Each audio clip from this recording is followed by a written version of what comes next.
Mirad, se acercan las hordas de Gengis Khan. ¡Mongoles! ¡Sálvese quien pueda! Son las hordas de Gengis Khan. ¡Estamos perdidos!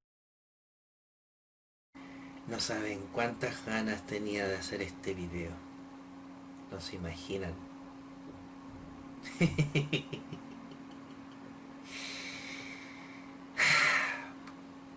Antes que nada decir que esta parte de la historia no está bien documentada, y eso es porque los mongoles no eran de las personas que, digamos, eran buenos para escribir, y sobre todo pensando en mantener la historia de sus hazañas en la posteridad. Al ser seminómadas que vivían en tribus, en las famosas viviendas móviles llamadas yurtas, guerreaban o cazaban. Entonces tiempo para escribir esas cosas no existía. De hecho, no me extrañaría que hubiesen sido analfabetos. No practicaban eso, básicamente. Pero como la historia no solo se sabe mediante fuentes escritas, ya que fuentes son todo lo que la humanidad ha creado a lo largo del tiempo en diversas civilizaciones y en diversas regiones. Sí, señor perro, es así. Se hace menester recurrir a otras cosas apoyadas por otras disciplinas, como por ejemplo la arqueología, ¿ya? Pero aún así no podremos saber todos los detalles con exactitud que queremos. Por ejemplo, no sabemos bien las fechas de este periodo, ¿ya? Cuando se cuenta la historia mongola desde la vida de Gengis Khan, se agregan detalles que, si bien son sabrosones para contarla, para que no suene un relato así como de datos, fechas, como una cronología, sino para contarla como si fuera una novela. Siempre se ha hecho eso. No podríamos decir de todos estos detalles hasta qué punto son verdad o son parte de la ficción que con el tiempo lo han ido convirtiendo en una leyenda. Como que le tenía miedo a los perros, como que una batalla decisiva la ganó porque los mongoles le tenían miedo a los rayos, entonces él ganó sin pelear esa batalla, y él no le tenía miedo a los rayos, en fin. Esas estupideces que sirven para hacer más interesante la cuesta, pero no sabemos si realmente pasaron así.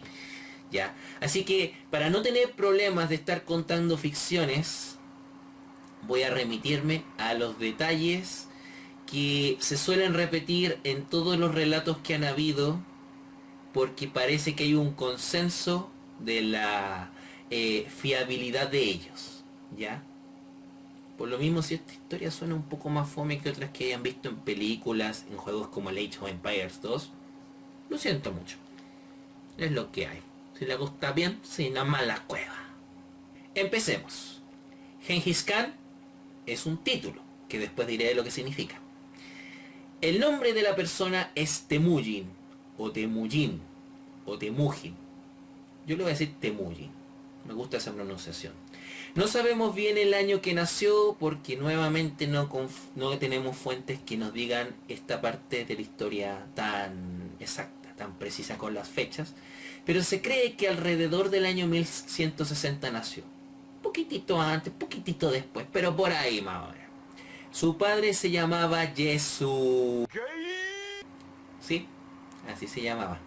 No es hueveo. Este era el líder del clan de los Borjigin, que también se conocía como Kyutes, que mandaba a la tribu llamada Mongol, cerca del río Onon. Por ende, Temujin era hijo de un Khan.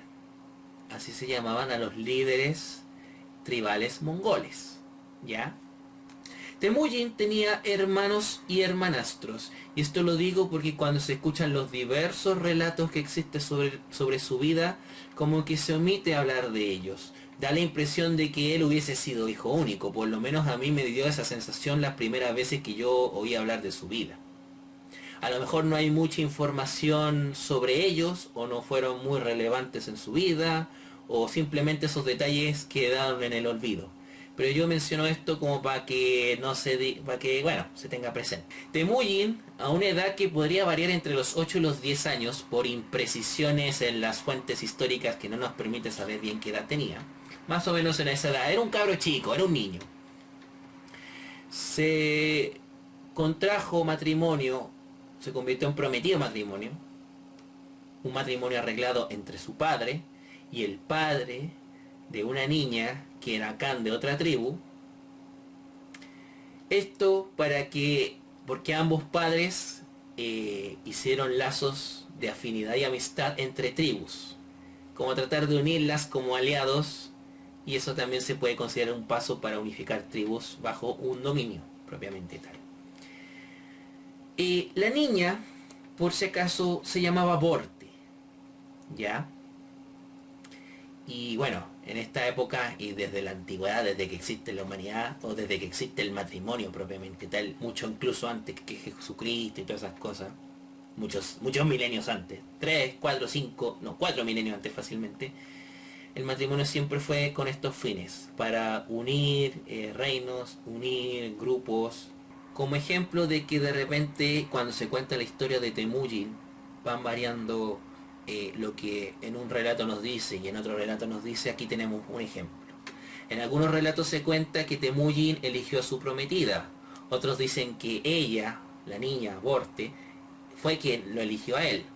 Así como hay otros relatos que dicen que su padre tuvo que dejar a Temujin en la tribu donde vivía su niña, su prometida, por un mes o una cosa así. Como hay otras que dicen que no, que tomó a su prometida, la eligió y después se fueron brevemente. En fin, la cosa es que se tiraron de prometido, no se enreden más la existencia. Poco tiempo después de este suceso, ocurre que el padre de Temujin, que era Yesugei, fue asesinado. También va variando la forma en que te cuentan cómo fue asesinado. Se presume que por los tártaros, que eran enemigos de la tribu de Temujin.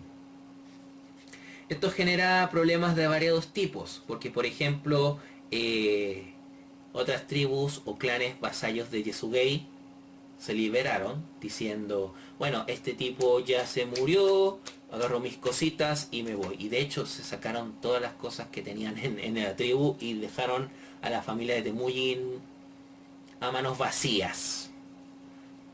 ¿Ya?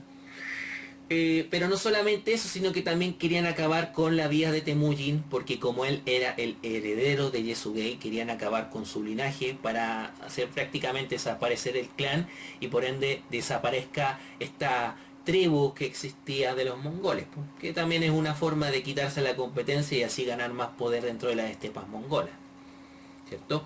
¿Esto qué permite? ¿Esto qué hace? Que Temujin salga arrancando por varios años de su vida, vagando por la estepa. Fue apresado una vez, después se escapó, después volvió a ser apresado y después se volvió a escapar. ¿Entienden? Mientras fue apresado, fue esclavo de una tribu, que lo tenían retenido, y así. O sea, él fue esclavo en algún momento.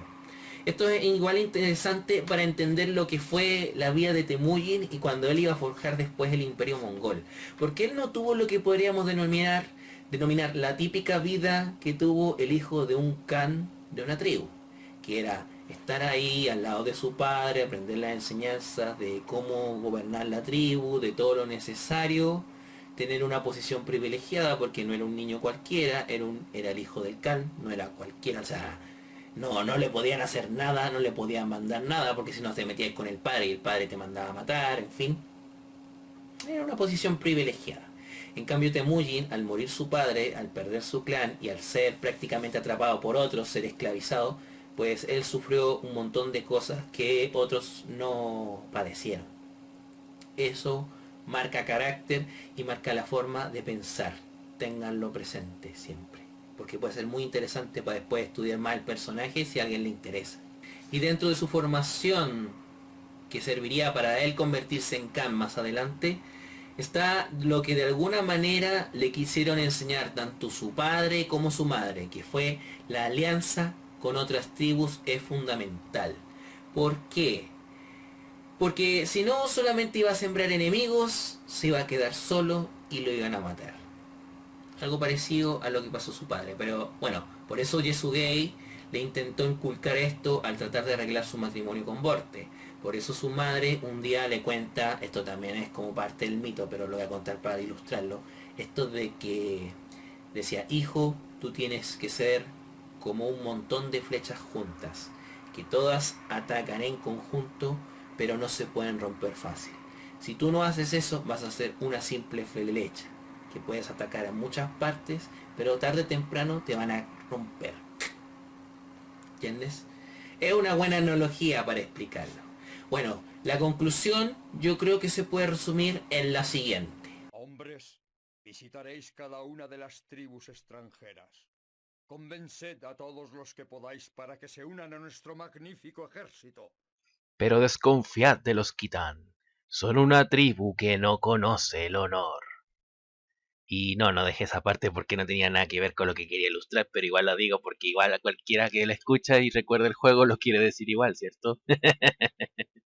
Una vez terminados sus días de prisionero y de fugitivo de escapar de esa situación, se preocupa de hacer todo lo necesario para mandar en toda la estepa, porque ya habían pasado los años, él ya se había hecho mayor de edad y él ya tenía, entonces, todo lo ya tenía el crecimiento suficiente para poder decir, mira, ahora yo puedo convertirme en Khan, ya sea de la tribu o de las tribus mongolas, ¿entienden? No voy a contar todos los detalles sobre todos los hace y deshaces, teje y maneje que hizo. Pero si a alguien le interesa, en un tiempo más subiré unos videos hechos desde el Age of Empires 2 sobre algunas campañas que pudo hacerse para unificar a todas las tribus bajo su mando. Y sí, no es la versión HD, es la clásica. Eso es porque soy de la vieja escuela. Retomando. Temujin en resumidas cuentas hizo alianzas con quien pudo para eliminar o someter a los enemigos que tenía la estepa. ¿Ya? Una vez eliminados estos, sus aliados se vuelven en sus enemigos porque tuvieron miedo de ver cómo él poco a poco iba dominando la estepa. ¿Ya? Y eso era perjudicial obviamente para su posición de mandato. ¿Ya? Solo voy a contar un detalle. Uno solo que es importante para que entiendan algo que voy a contar más adelante. Los tártaros yo dije que eran enemigos de la tribu de Temujin, ¿cierto? Y esto ya era por lo menos en los tiempos de su padre y parece que antes. Esto se debe a que el reino de la dinastía Jin utilizaba alianzas esporádicas entre los tártaros y algunas tribus mongolas para pelearse con el resto de las tribus mongolas, entonces así mantenerlos divididos para que ninguno se volviera una amenaza fuerte para los territorios chinos. Con el tiempo se fue dando que los tártaros se hicieron muy poderosos, entonces los Jin hicieron alianza con Temujin y tribus amigas de este para derrotarlos. Y como recompensa por sus buenos servicios, los Jin le dan un título de funcionario militar extranjero a Temujin, que eso en cierto sentido les dio prestigio más allá de las estepas mongolas. ¿Ya? Nuevamente, nexos con China. Eso siempre ha existido entre los mongoles y las tribus que siempre han existido ahí. Al final, ¿cómo creen que se resolvió este tema de la estepa? Pues simple.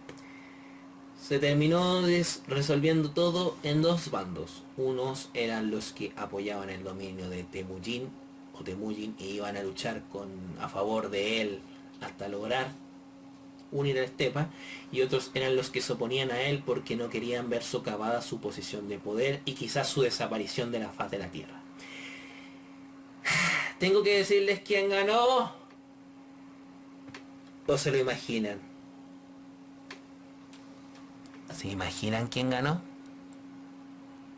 Con esa victoria se pudo convocar a un Kurultai, que era nada más ni nada menos que la reunión de todos los khanes de todas las tribus de la estepa mongola.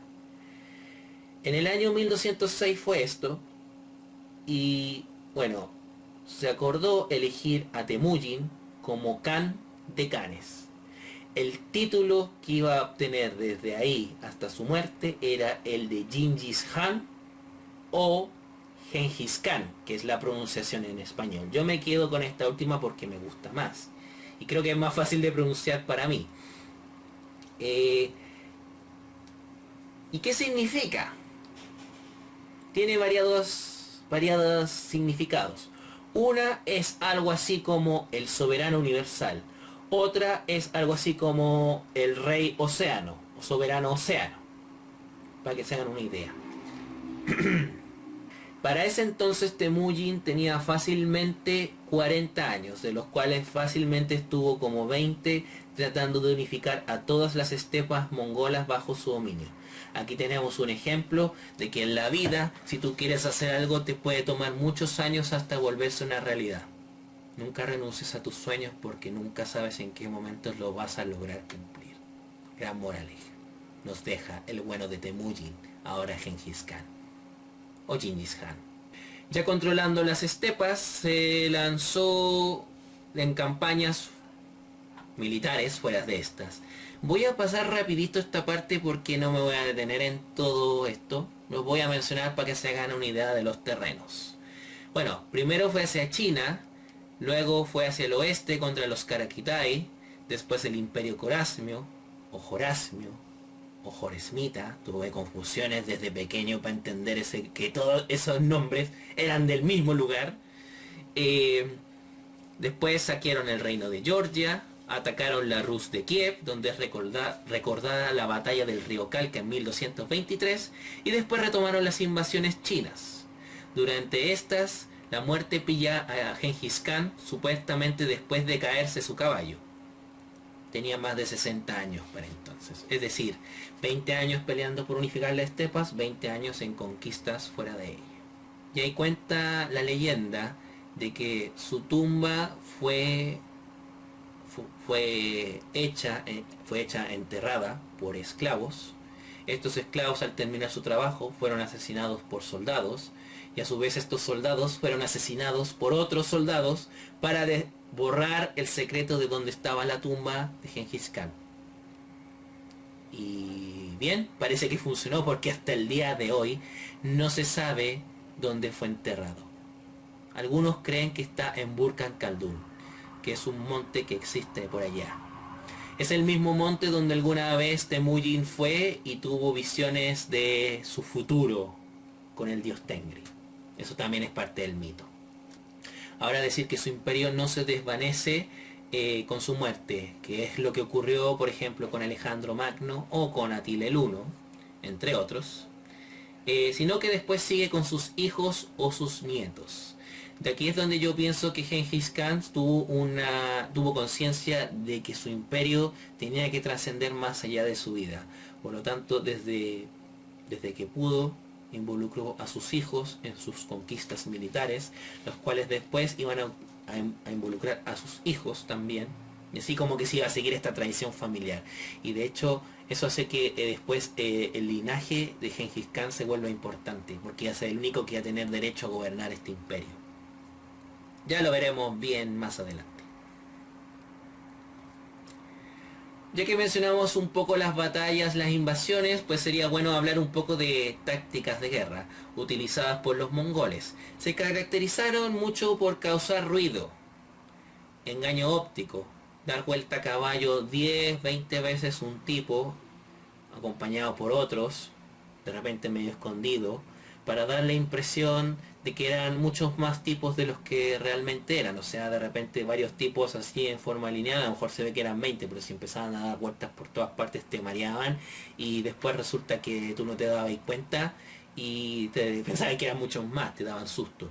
También, por ejemplo, habían caballos que sus jinetes eran muñecos, entonces los tiraban al frente para que los atacaran, y al darse cuenta que eran muñecos, bajaban la guardia, los hombres perdían su impacto de ataque, entonces después venían y lo azonaban y listo. Eso también era interesante en ello. También. Bueno, y también obviamente los efectos de el terror, basado en arrasar las ciudades y a todos sus habitantes. Y esto era básicamente a los que se oponían a su dominio. Esto de matar a todos sin dejar a algunos. Y hacer cosas tan macabras para nosotros en este siglo XXI, como por ejemplo hacer pirámides de cráneos con todas las personas que mataron, o cortarles orejas a todas las personas, amarrarlas en sacos y apilarlas en algún lugar, y todo eso para demostrar: por aquí pasaron los mongoles. Eran cosas bien macabras para demostrar, para causar miedo, para causar terror, para desmotivar al enemigo. Por tanto, aquí se cree de que Gengis Khan y los mongoles tenían cierto entendimiento, se podría decir, de la psicología de la guerra, de que no solamente es importante cuántos hombres tienes y qué tan armados están, sino también de hacer cosas para bajarles la moral y así sean más fáciles vencerlos. Eso sí que es tener conciencia de grandes decisiones para estrategias y tácticas militares y de guerra. Sobre las invasiones solamente voy a destacar la de los chinos porque fue una de las más importantes. En esa época, China estaba dividida en 4 reinos. Gengis Khan atacó a los 2 que estaban más al norte, pero al intentar hacerlo se encontró con un gran obstáculo que no esperaba. La gran muralla china. Nuestro ejército no está preparado para destruirla. Con estos últimos solo pudo lograr una relación de vasallaje y un poco de ganado. Es decir, que los chisías se volvieran vasallos de ellos, por si acaso. Lograron conquistarlos después de un intermedio pacífico de como 15 años, que fue cuando se rebelaron. Y que coincide más o menos con los tiempos en que murió Gengis Khan. La muerte de este se ocultó hasta que Chisia cayó bajo el dominio mongol definitivamente. Eso para no asustar a las hordas y bueno, evitar que no pudieran pelear con todas las ganas. Ahora, sobre la invasión de los Jin por los mongoles, estos tomaron solamente parte de sus territorios, pero su victoria consistió más que nada en contar con nuevos elementos para enriquecer el poder de su imperio. Esto gracias a los khitanes, que no solamente le dieron esa tecnología para construir armas de asedio. Gran Khan, con estos expertos podemos erigir una fortaleza en China y construir poderosas máquinas de destrucción. Sino que también les enseñaron los conocimientos necesarios que después se iban a poner en práctica para administrar su imperio. Estos se relacionaban con economía, administración, impuestos y en parte confucianismo, porque típico que los chinos te lo trataban de meter hasta por la sopa o por las orejas. Pues sí, y aquí tenemos ese ejemplo de que el contacto con los chinos te hacía cada vez más civilizado. Hombres que vivían en las estepas, en Yucatán, todo el rato andando a caballo, de repente empezaron a aprender estas cosas que ya eran más sofisticadas y más propias de gente culta e ilustrada. En el video anterior explico que los khitanes que estaban en el norte de China, que habían formado la dinastía Liao, fueron desplazados por los Jurchen de ese lugar, instalándose en el norte de China y formando la dinastía Jin de la que ya hemos hablado. Y estos khitanes, los que se fueron, porque otros fueron sometidos por los Jin, los que se fueron, formaron al oeste de las estepas mongolas el reino o kanato Karakitai.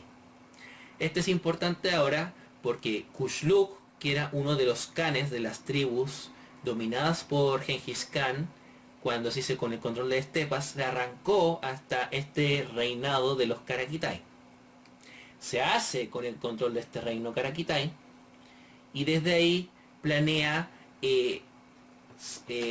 arrebatarle el dominio de las estepas a Gengis Khan. Este fue como el intento más serio de querer hacer algo así. Pero no por ser más serio significa que tuvo éxito.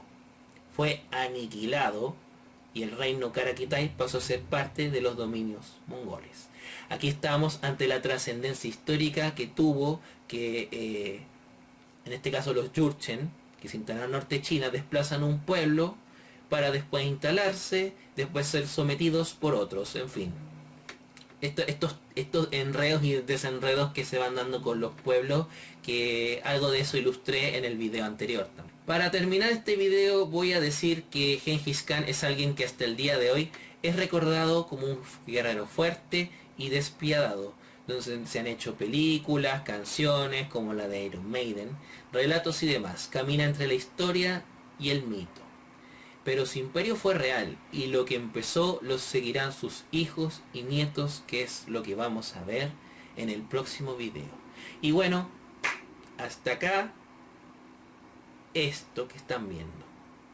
Tienen en la descripción las redes sociales por si quieren contactarme, por si quieren seguirme o algo por el estilo, ¿ya? Espero que les haya gustado este video, cuídense que estén bien, nos vemos, adiós. Mi pueblo alimenta la leyenda de que su gran líder volverá un día para guiar la caballería hacia otra sangrienta victoria.